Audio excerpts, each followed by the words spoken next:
In this season, when the climate has changed and there is food all around, the animals get ready to bring their young into the world. And during the weeks immediately after the first rains, the different species come into heat and breed.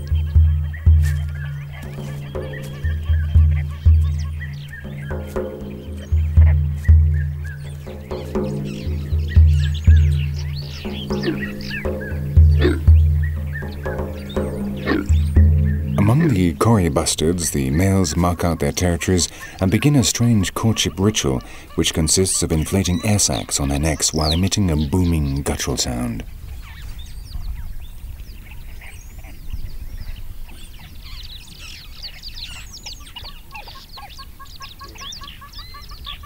Their swollen necks and the dull sounds are intended to attract the attention of the females while warning off other males who, as in this case, try to take over a territory which is someone else's domain.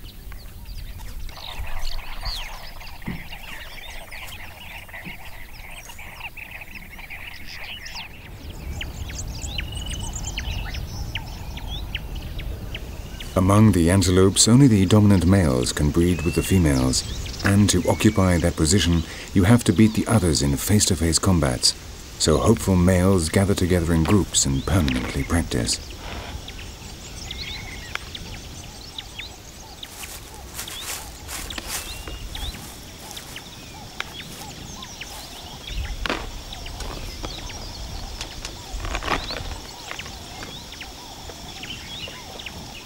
These are not real fights.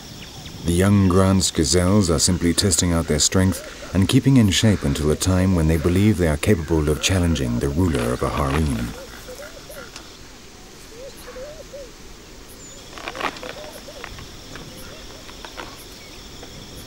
And the process is the same with the impala males.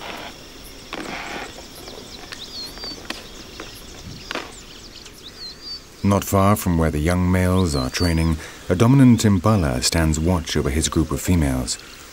There is a possible challenger nearby, and it is time to make absolutely clear who is the strongest male.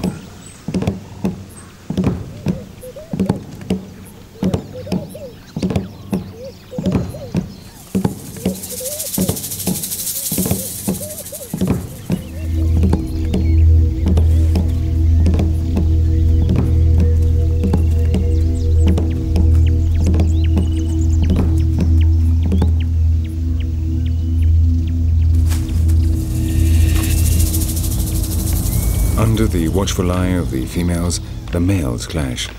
But the conflict does not have serious consequences. After the initial confrontation, the challenger realizes his time has not yet come, and before the combat turns serious, he retires uninjured.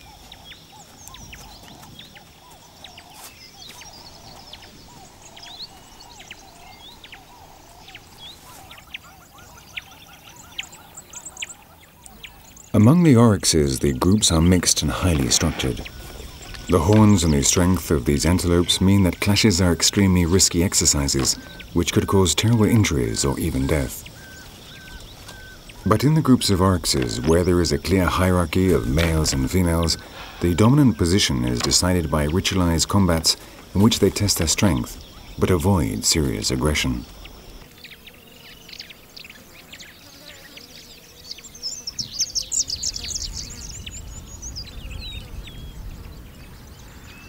In the herds, breeding is also decided by the hierarchy.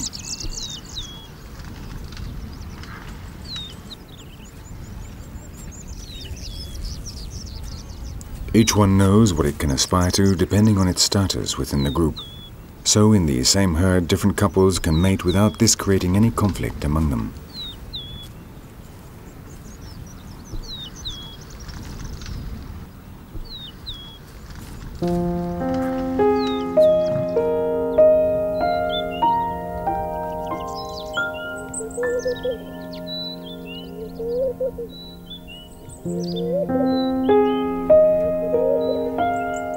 For the secretary birds, too, the mating season has arrived.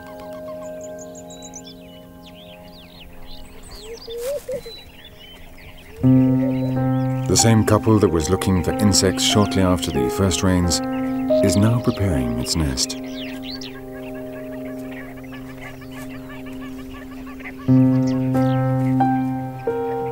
Though both animals engage in this task, it is essentially the male that collects the branches, while the female arranges them on the flat top of an acacia, creating an enormous circular nest, characteristic of this species.